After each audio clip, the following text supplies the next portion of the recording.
Hello snowboarders of the internet, I am your host TC and this is Top 5s, the only top 5 show in snowboarding that you come to because you're a rad dad and your freestyle days are behind you. On today's episode we are going to be talking about the top 5 all mountain freeride boards of the 24-25 season.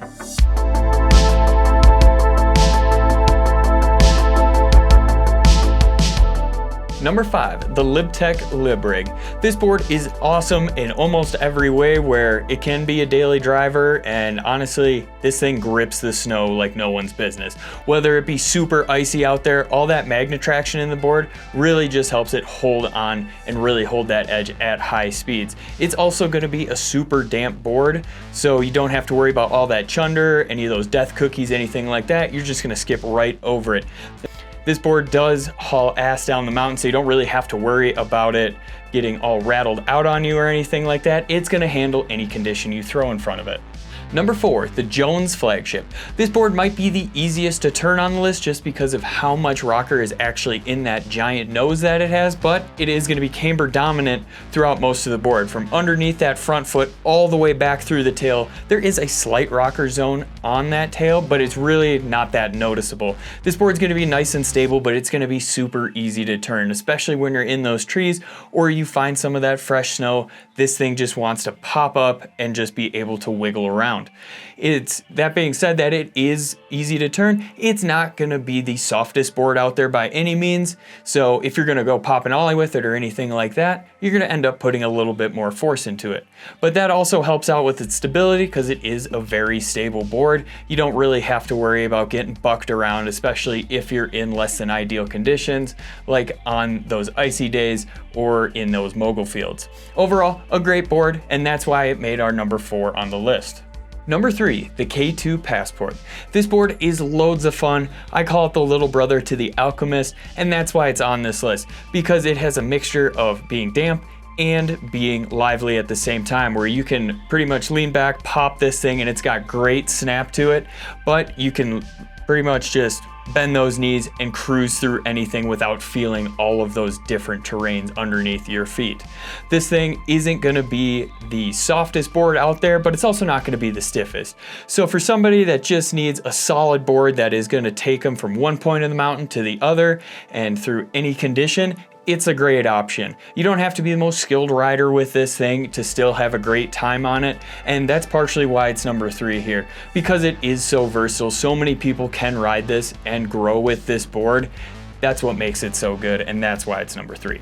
Since I have you here, you might as well like, subscribe, click that bell, and turn on those notifications so you don't miss any of our scheduled programming.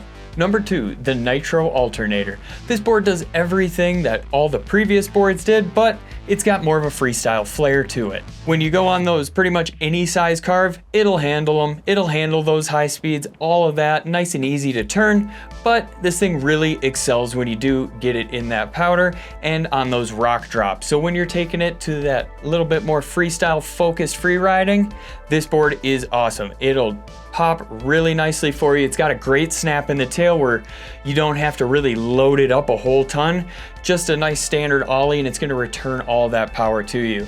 But the main feature I really love on this board is the landing gear. Even if you're landing in powder, you can still land bolts and really not have a problem with getting thrown over the bars. I mean, obviously, if it's way too deep, you're going to have a problem on any board, but this thing has really good landing gear.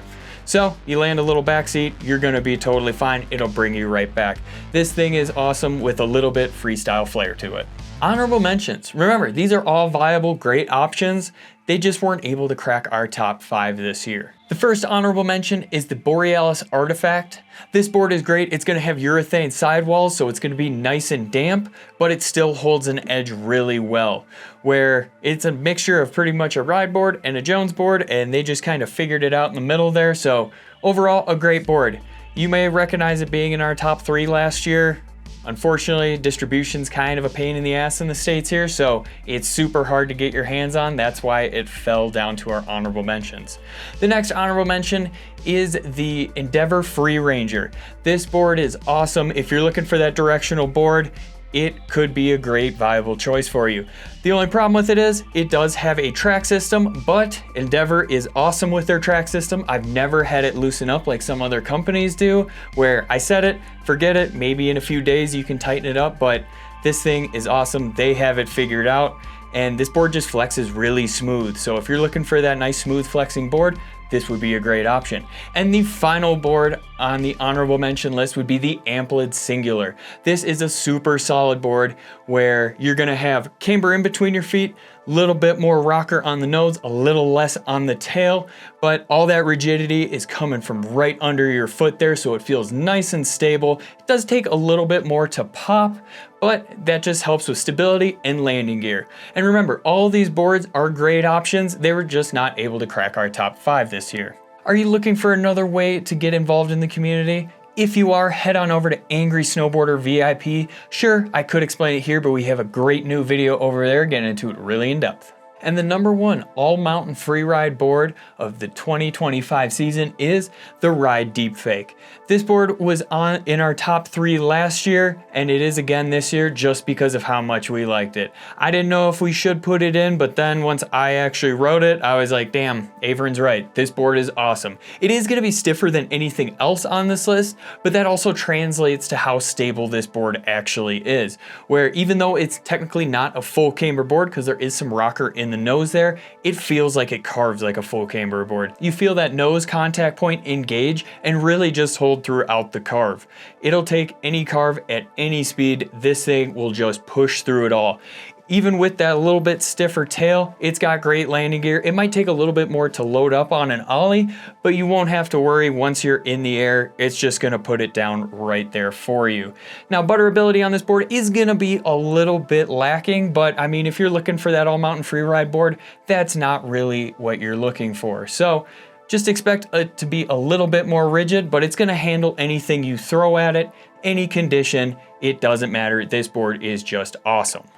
As always, guys, I've been your host, TC, and this has been our top 5 all-mountain freeride boards of the 2025 season. If this list just isn't for you, it seems a little bit too extreme, why don't you go ahead over and check out one of our other top 5 lists for something that might be a little bit more suitable. Since you found that board that you're looking for, go ahead and click those affiliate links down below, and that way you don't have to go scrounging the internet for yourself.